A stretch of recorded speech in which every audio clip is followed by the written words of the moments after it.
Hello, আসসালামু আলাইকুম everyone. কেমন আছেন সবাই? আশা করি সবাই ভালো আছেন।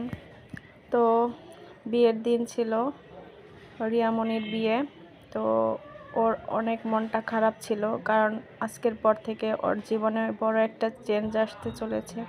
তো বসে বসে কান্নাও করছিল, কারণ ওর বাবা ছিল না ওর পাশে। ওর বাবা বিদেশে থাকে।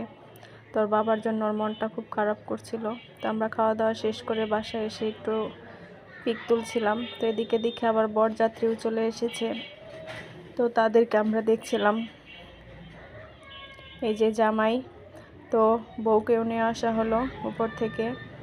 তো জামাই বউকে দেখুন কত সুন্দর লাগছে। তো তখন একটু হাসি খুশিই ছিল, ভালো লাগছিল দেখে। কারণ একটা মেয়ে যখন কান্না করে তখন নিজের বিয়ের কথা মনে পড়ে যায়, ওই দিনটার কথা। তো ওদের দেখে আমারও আমার বিয়ের দিনের কথা মনে পড়ে যাচ্ছিল। তো ওর হাসি মুখটা দেখেও আমারও ভালো লাগছিল।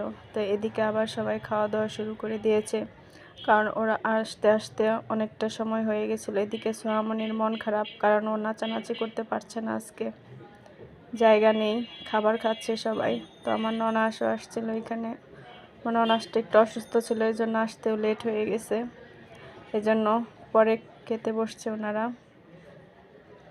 তো এখানে সব শালীরা আবার দুলাভাইকে নিয়ে বসে আছে, মজা করছিল, ওরা হাসাহাসি করছিল সবাই মিলে।